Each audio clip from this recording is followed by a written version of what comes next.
బంగారం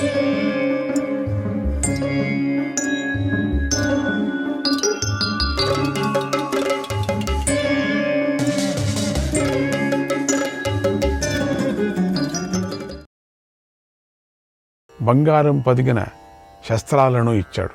యజ్ఞ తోరణాలకు వీలైనటువంటి 14 తాళాలను కూడా ఇచ్చాడు. మణులు అలంకరించిన బంగారు పల్లకిలను ఇచ్చాడు. విలువైన కిరీటాలను ఇచ్చాడు. బంగారు కుండలాలను ఇచ్చాడు. బంగారు పుష్పాలు ఇచ్చాడు. మాలలు ఇచ్చాడు.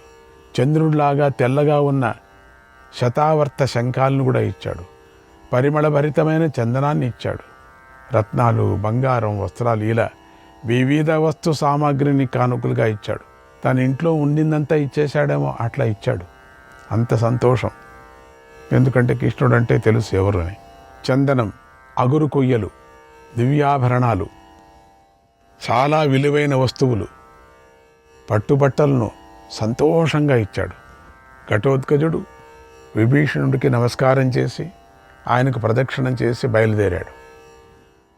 ఈ కానుకలన్నిటినీ 88 మంది రాక్షసులు ఎంతో సంతోషంగా మోసుకొని ఘటోత్కచుని వెంట వచ్చారు.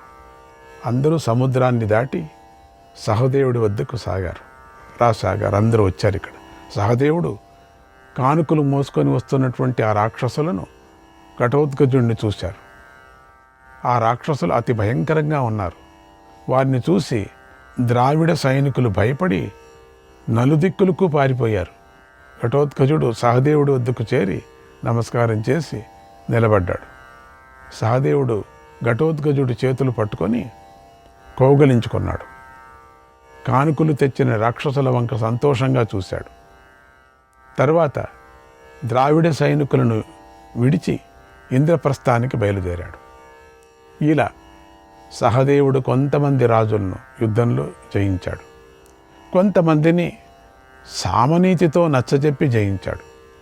మొత్తానికి రాజులందరినీ కప్పం కట్టేలాగా చేసి ఇంద్రప్రస్థానికి తిరిగి వచ్చాడు. రత్నరాసులతోనూ రాక్షసులతోనూ కలిసి సహదేవుడు నగరంలోకి అడుగుపెట్టాడు. ఆ సమయంలో వారి రాకతో, వారి కోలాహలంతో భూమి కంపించినట్లయింది.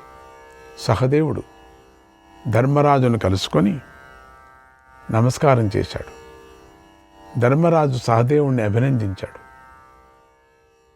లంక నుంచి తెచ్చిన దుర్లభమైన ధనరాశిని చూసి ధర్మరాజు ఎంతో ఆశ్చర్యపోయాడు. ఎందుకంటే అన్ని దాళ్లకన్నా ఎక్కువ ఉండేటువంటి సంపత్తిది. ఎంతో ఆనందించాడు. అదిగాక యజ్ఞానికి కావలసినటువంటి సామగ్రి అంతా పంపించాడు. తెలుసు కదా, విభీషణుడికి అన్నీ తెలుసు. ఎట్లా యజ్ఞం చేయాలనేది కూడా అంతా తెలుసు. యజ్ఞానికి ఇంకెక్కడ ఏమీ అనుకోవాల్సిన పని లేదు. ఈ యజ్ఞం ఇప్పుడే ప్రారంభం చేయవచ్చు. అటువంటిదన్నీ ఇచ్చేశాడు.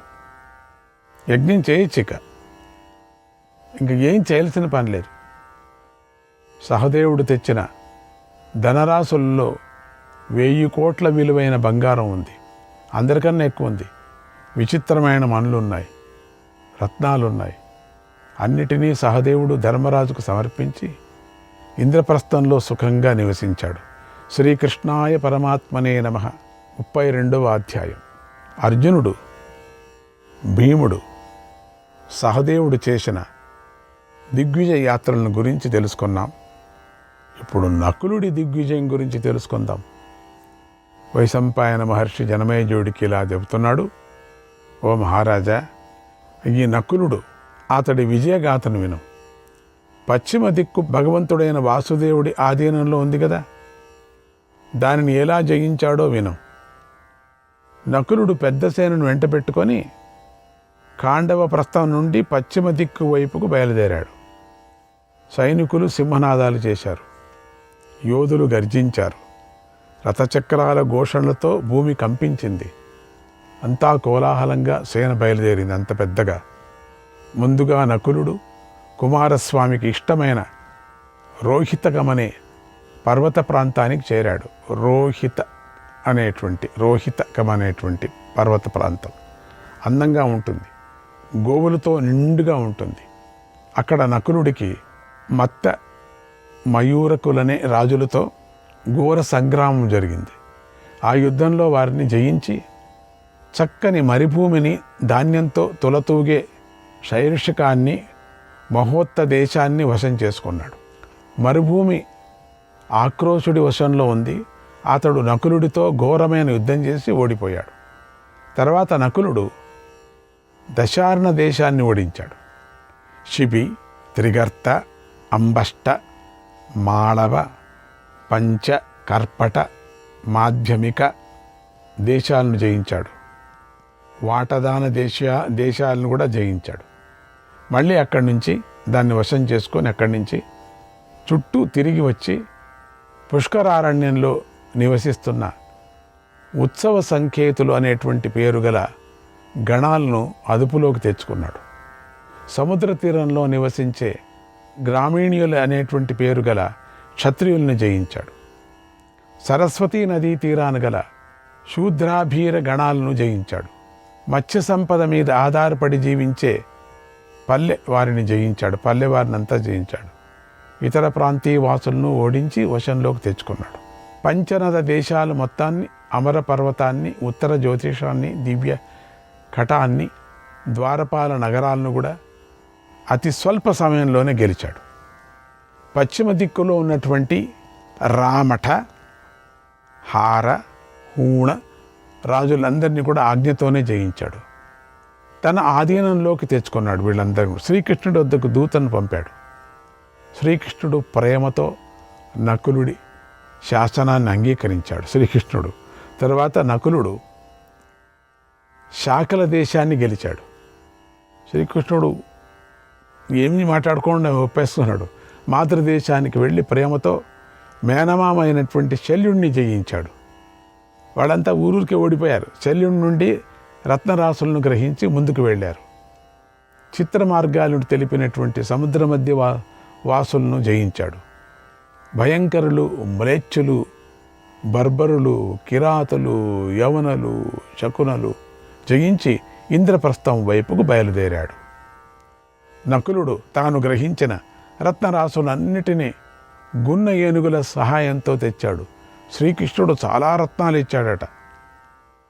అవి పాప ఆ గున్న ఏనుగులు మొయలేక అతి కష్టం మీద మోసుకుంటూ తెచ్చాయి. నకులుడు ధర్మరాజును చేరి ధనాన్ని అంతా అప్పగించాడు. ఇలా నకులుడు ఇదివరకే వాసుదేవుడు జయించిన పడమర దిక్కును జయించాడు. ఇంద్రప్రస్థంలో సుఖంగా ఉన్నాడు. ఇంతటితో మనకు దిగ్విజయ పర్వం అనేటువంటి సమాప్తం అవుతున్నది. శ్రీకృష్ణాయ పరమాత్మనే నమః. 33వ అధ్యాయం. పాండవులు భూమిని జయించారు. దిగ్విజయంగా చక్కగా పాలించసాగారు. ధర్మరాజు భీముడు మొదలైన తన నలుగురు తమ్ములతో కలిసి ప్రజలందరినీ ప్రేమగా చూసుకున్నాడు, ఆదరించాడు. ప్రజలందరికీ సంతోషం కలిగించాడు. ఎవరితోనూ శత్రుత్వం పెట్టుకోలేదు. అందరికీ మేలు చేయటంలోనే దృష్టి పెట్టాడు. కోశాగారంలోని ధనాన్ని దాన ధర్మాలు చేయించాడు. ధర్మరాజు నోటి నుంచి ధర్మము అనే మాట తప్ప మరో మాట రాలేదు. అలా చల్లగా చూసుకుంటున్న తమ ప్రభువులపై ప్రజలు ప్రేమాభిమానాలను పెంచుకున్నారు. ధర్మరాజు పట్ల అనురాగం కలిగి ఉన్నారు. ఏ ఒక్కడూ ధర్మరాజును ద్వేషించలేదు. అందుకే ధర్మరాజు అజాతశత్రువు అయ్యాడు. ధర్మరాజు ప్రజలను రక్షిస్తున్నాడు. సత్యవ్రతాన్ని పాటిస్తున్నాడు. శత్రువులను నాశనం చేస్తున్నాడు. ఇలా చల్లగా చూస్తూ ఉండటంతో ప్రజలు నిశ్చింతగా జీవించారు. తమ తమ పనుల పట్ల శ్రద్ధ, ఆసక్తులను కూడా చూపించారు. ధర్మరాజు ప్రజల వద్ద న్యాయంగా పన్నును గ్రహించాడు. ధర్మంగా వ్యవహరించాడు. అందుచేత కోరినప్పుడల్లా మేఘాలు వర్షించాయి. గ్రామాలు, పల్లెలు, నగరాలు అన్నీ ధనధాన్యాలతో నిండుగా ఉన్నాయి. గోరక్షణ బాగుంది. వ్యవసాయం బాగుంది. వ్యాపారం బాగుంది. అన్ని పనులు చక్కగా సాగుతున్నాయి. రాజు చేసే పుణ్యం వల్ల అన్ని విశేషమైన ఫలాలను ప్రసాదించాయి. చోరులు, మోసగాళ్ళు లేరు. రాజుకు విశ్వాసంగా ఉండేవారు. అసత్యం మాట్లాడలేదు. అక్కరలేని మాటలు వినిపించలేదు. ప్రజలు కూడా ఎప్పుడూ అసత్యం మాట్లాడలేదు. అవర్షం చాతి వర్షంచ వ్యాధి పావకమూర్ఛనం సర్వమేతత్తదా నాసీద్ ధర్మనిత్యే యుధిష్ఠిరే. ధర్మరాజు ఎల్లప్పుడూ ధర్మమందే ఆసక్తి కలిగి ఉన్నాడు. ఆయన రాజ్యంలో అతివృష్టి, అనావృష్టి లేవు, వ్యాధులు లేవు, అగ్ని మొదలైన ఉపద్రవాలు లేవు. అసలు ఆ మాటలే వినపడలేదు, ఆ విచారమే లేదు. దోపిడీలు, దొంగతనాలు, అగ్ని ప్రమాదము ఇవన్నీ లేవు. రాజులు తమ బాధ్యతను పాటించటానికి, కానుకలు ఇవ్వటానికి, సంతోషం కలిగించటానికి మాత్రమే వచ్చారు. యుద్ధం కోసం కానీ, కుట్రలు కుతంత్రాలను చేయటం కోసం కానీ రాలేదు. కప్పం కట్టడానికి క్యూ నిల్చున్నారట రాజులు. తొందరగా మా కప్పం ఎప్పుడు తీసుకుంటారా లోపలికి. ఇలా ధర్మంగా సంపాదించిన ధనంతో కోశాగారం బాగా వృద్ధి చెందింది. ఎంత ఖర్చు పెట్టినా మళ్ళీ వస్తుంది. అక్షయ పాత్రలాగా ఉంది. 100 సంవత్సరాలు దానం చేసినా కూడా ఆ ధనం తరగదు. అంతగా ధనం ఉంది. ధర్మరాజు తన కోశాగారంలోని అన్నవస్త్రాల గురించి, ధనరాశుల గురించి క్షుణ్ణంగా పరిశీలించి తెలుసుకున్నాడు. ఇక రాజసూయాగం చేయవచ్చు అని నిశ్చయించుకున్నాడు. అదే యోచన ఆయనకు. అదే సమయంలో ధర్మరాజు యొక్క మేలును కోరుకునేటువంటి వారందరూ కలిసి ఒకే మాట చెప్పారు. ఓ ధర్మరాజా, నువ్వు రాజసూయం చేయటానికి తగిన సమయం వచ్చింది కనుక యజ్ఞం చేయటానికి ప్రయత్నించు అని అన్నారు. అందరూ ధర్మరాజుకు చెబుతున్న సమయంలో శ్రీకృష్ణుడు అక్కడికి వచ్చాడు. ఆయన మామూలుగా అందరికీ కూడా కనిపించడు కదా, అంచేత ఆయన దర్శించటం కూడా కష్టం కదా.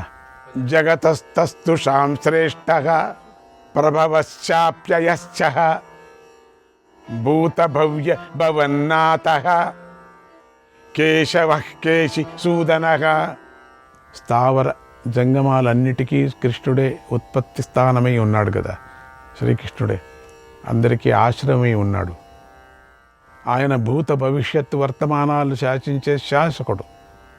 ఆ శాసకుడే ఉన్నాడు. కేశి అనే రాక్షసుణ్ణి వధించి కేశవుడయ్యాడు. ఆయన వృష్టి వంశీయులందరికీ ప్రాకారం వంటివాడు. ఆపదలో అభయమిస్తాడు, శత్రువులను సంహరిస్తాడు. ఆయన తన తండ్రి అయినటువంటి వసుదేవుణ్ణి బలవంతుణ్ణి చేశాడు. ఆ శ్రీకృష్ణుడు ఎన్నో కానుకలు తీసుకొని తన తండ్రి సైన్యాన్ని వెంటబెట్టుకొని వాటిని ధర్మరాజు వశం చేయటానికి, ధర్మరాజుకు అండగా నిలబడటానికి బయలుదేరి వచ్చాడు. శ్రీకృష్ణుడు తీసుకొని వస్తున్నటువంటి ధనరాశులకు అంతే లేదు. అప్పుడు పంపించాడు, ఇప్పుడు తీసుకొచ్చాడు. అదొక రత్నాల సముద్రంలాగా ఉంది. దాన్ని తీసుకొని కృష్ణుడు ఇంద్రప్రస్థంలోకి అడుగుపెట్టాడు. అప్పటికే ధర్మరాజు యొక్క ధనాగారం నిండిపోయింది. ఇంకెక్కడ పెట్టుకుంటాడు? అయినా కృష్ణుడు తన అక్షయ ధనరాశులతో ధర్మరాజు కోశాగారాన్ని నింపాడు. అది అక్షయం, నింపిన కొద్దీ ఉంటుంది, తీసిన కొద్దీ వస్తుంది. శ్రీకృష్ణుడు రాకతో శత్రువులకు శోకము, భయము పెరిగిపోయాయి. పాండవులకు ఆనందం ఉప్పొంగిపోయింది. అందరి ముఖాలు సంతోషంతో కళకళలాడాయి. ధర్మరాజు కృష్ణుణ్ణి ఎంతో ప్రేమతో ఆదరించాడు. యథావిధిగా స్వాగత సత్కారాలు చేశాడు. క్షేమ సమాచారాలను అడిగి తెలుసుకున్నాడు. శ్రీకృష్ణుడు సుఖంగా కూర్చున్న తరువాత ధౌమ్యుడు, వ్యాసుడు మొదలైన ఋషుల సమక్షంలో తన 4 తమ్ముళ్లతోనూ కలిసి ధర్మరాజు శ్రీకృష్ణుడితో ఇలా అన్నాడు. ఓ కృష్ణ, నీ దయ వల్లే ఈ భూమి నాకు వశమై నా ఆధీనంలోకి వచ్చింది. నిన్ను సేవించటం కోసమే అనేక ధనరాశులన్నీ నా వద్దకు చేరాయి. నేను ఈ ధనమంతా బ్రాహ్మణులకి ఇస్తాను, అగ్నిదేవుడికి కొంత సమర్పిస్తాను, యజ్ఞం ద్వారా అందరికీ సమర్పిస్తాను. అందుకోసమే ఇప్పుడు నీతోనూ నా తమ్ముళ్ళతోనూ కలిసి యజ్ఞం అదే యోచన ఆయనకి, యజ్ఞాన్ని చేయాలనుకుంటున్నాను.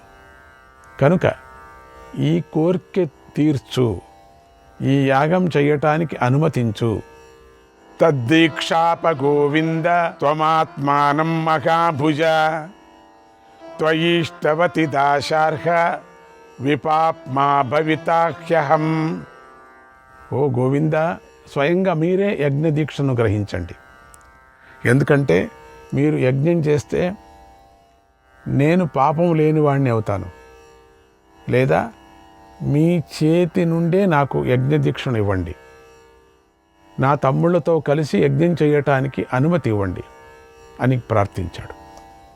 అప్పుడు శ్రీకృష్ణుడు రాజసూయ యాగం యొక్క విశిష్టతను చెప్పి ఇలా అన్నాడు, మహారాజా, చక్రవర్తి కావటానికి నువ్వే యోగ్యుడివి, తగిన వాడివి. ఇక దీక్ష తీసుకో.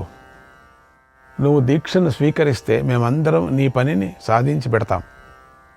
ఇక నీ కోరికను తీర్చుకో. నేను నీకెప్పుడూ శుభం చేయటానికే సిద్ధంగా ఉన్నాను. నాకు తగిన పనిని అప్పగించు, నేను మీ అందరి మాటలు పాటిస్తానన్నాడు. ధర్మరాజు, ఓ ఋషికేశ, నా కోరిక తీర్చటానికే నువ్వు ఇక్కడికి వచ్చావు తెలుసు నాకు. మా సంకల్పాలన్నీ తీరిపోయాయి.